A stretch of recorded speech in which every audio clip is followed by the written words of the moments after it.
ನನ್ನ ಜೀವನವಾಗಿತ್ತು. ಜೀವಿತವೆಲ್ಲ ಕತ್ತಲಾಗಿತ್ತು. ಅರಣ್ಯವೇ ನನ್ನ ಜೀವನವಾಗಿತ್ತು. ಜೀವಿತವೆಲ್ಲ ಕತ್ತಲಾಗಿತ್ತು. ನನ್ನ ಕೂಗನ್ನು ಕೇಳಿ ಜೀವ ಬುಕೆಯಾಗಿ ಬಂದಾತನೇ. ನನ್ನ ಕೂಗನ್ನು ಕೇಳಿ ಜೀವ ಬುಕೆಯಾಗಿ ಬಂದಾತನೇ. ಬೀಳಾಯಿರೋಯಿ ನನ್ನ ಕಾಣುವ ದೇವರು ನೀ. ಬೀಳಾಯಿರೋಯಿ ನನ್ನ ಜೀವದ ಭೋಗಿಯು ನೀ. ಬೀಳಾಯಿರೋಯಿ ನನ್ನ ಕಾಣುವ ದೇವರು ನೀ. ಬೀಳಾಯಿರೋಯಿ ನನ್ನ ಜೀವದ ಭೋಗಿಯು ನೀ. ಈ ಬಡವನ ಕಣ್ಣೆತ್ತಿ ನೋಡಿರುವೆ. ನನ್ನನ್ನು ಮೇಲೆತ್ತಲು ಬಂದಿರುವೆ. ಈ ಬಡವನ ಕಣ್ಣೆತ್ತಿ ನೋಡಿರುವೆ. ನನ್ನನ್ನು ಮೇಲೆತ್ತಲು ಬಂದಿರುವೆ.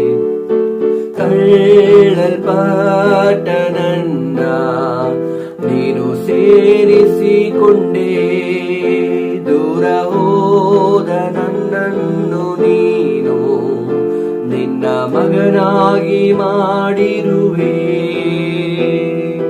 ತಳ್ಳಲ್ಪಟ್ಟ ನನ್ನ ನೀನು ಸೇರಿಸಿಕೊಂಡೆ. ದೂರ ಹೋದ ನನ್ನ ನಿನ್ನ ಮಗನಾಗಿ ಮಾಡಿರುವೆ.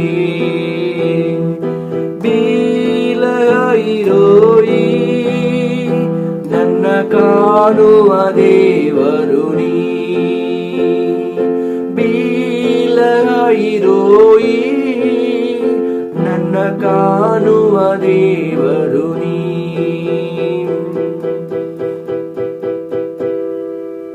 ನೂರ 23ನೇ ಕೀರ್ತನೆಯಲ್ಲಿ 2ನೆಯ ವಚನವು ಈ ರೀತಿಯಾಗಿ ಹೇಳುತ್ತದೆ.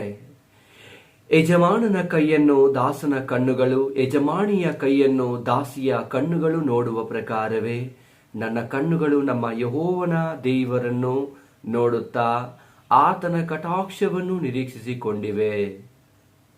ನನ್ನ ಪ್ರೀತಿಯ ದೇವ ಜನರೇ, ನಮ್ಮ ಯೇಸು ಸ್ವಾಮಿಯಲ್ಲಿ ಆತನು ಕೊಟ್ಟಂತಹ ಹುದ್ದೆಯಲ್ಲಿ ನಾವು ನಿರತರಾಗಿದ್ದು ಆತನು ತೋರ್ಪಡಿಸಿದಂತಹ ಮಾರ್ಗದಲ್ಲಿ ನಂಬಿಗಸ್ತನಾಗಿಯೂ ಪ್ರಾಮಾಣಿಕತೆಯಾಗಿಯೂ ನಾವು ಇರುವುದಾದರೆ ನಿಶ್ಚಯವಾಗಿ ದೇವರು ನಮಗೆ ಕೊಡಬೇಕಾಗಿರುವಂತಹ ಆಶೀರ್ವಾದಗಳನ್ನು ಆತನ ಅನುಗ್ರಹಿಸುತ್ತಾನೆ. ವಾಕ್ಯದಲ್ಲಿ ನಾವು ನೋಡುತ್ತೇವೆ, ಯಜಮಾನನ ಕೈಯನ್ನು ದಾಸಿಯ ಕಣ್ಣುಗಳು, ಯಜಮಾನಿಯ ಕೈಯನ್ನು ದಾಸಿಯ ಕಣ್ಣುಗಳು ನೋಡುವ ಪ್ರಕಾರವೇ ನಮ್ಮ ಕಣ್ಣುಗಳು ನಮ್ಮ ಯೆಹೋವನ ದೇವರನ್ನು ನೋಡುತ್ತಾ ಆತನ ಕಟಾಕ್ಷವನ್ನು ನಿರೀಕ್ಷಿಸಿಕೊಂಡಿದೆ. ಸೊ ದೇವರ ದಯೆಗಾಗಿ ನಾವು ಕಾದಿರೋಣ, ದೇವರ ಕೃಪೆಗಾಗಿ ನಾವು ಬಯಸೋಣ. ಈಗಾಗಲೇ ದೇವರು ನಮ್ಮ ಮೇಲೆ ಅಪರಿಮಿತವಾದಂಥ ಕೃಪೆಯನ್ನು, ಅಪರಿಮಿತವಾದಂಥ ದಯೆಯನ್ನು ನಮ್ಮ ಮೇಲೆ, ನಮ್ಮ ಕುಟುಂಬದ ಮೇಲೆ, ನಮ್ಮ ಕೆಲಸ ಕಾರ್ಯಗಳ ಮೇಲೆ, ನಮ್ಮ ಜೀವನದ ಮೇಲೆ, ನಮ್ಮ ಬದುಕುಗಳ ಮೇಲೆ ಆತನ ಅನುಗ್ರಹಿಸಿದ್ದಾನೆ. ಇರುವಂಥ ಈ ಕೃಪೆಯು ಒಂದಿಗೆ ನಾವು ಮುನ್ನುಗ್ಗೋಣ. ವಾಕ್ಯವು ಈ ರೀತಿಯಾಗಿ ಹೇಳುತ್ತದೆ, ನನ್ನ ಕೃಪೆಯೇ ನಿನಗೆ ಸಾಕು ಎಂಬುದಾಗಿ. Hallelujah, hallelujah. ಸೊ ದೇವರ ವಾಕ್ಯದ ಮೇಲೆ ನಾವು ಬಲವಾಗಿ ಆಧಾರವಾಗಿ ನಿಂತುಕೊಳ್ಳುವ. ದೇವರು ನಮ್ಮ ಜೀವನದಲ್ಲಿ ದೊಡ್ಡ ಕಾರ್ಯಗಳನ್ನು ಮಾಡುವನು. ದೇವರು ನಿಮ್ಮನ್ನು, ನಿಮ್ಮ ಮಕ್ಕಳನ್ನು, ನಿಮ್ಮ ಕುಟುಂಬವನ್ನು, ನಿಮ್ಮ ಕೆಲಸ ಕಾರ್ಯಗಳನ್ನು ಆಶೀರ್ವದಿಸುವನು. God bless you. ಆಮೇನ್, ಆಮೇನ್.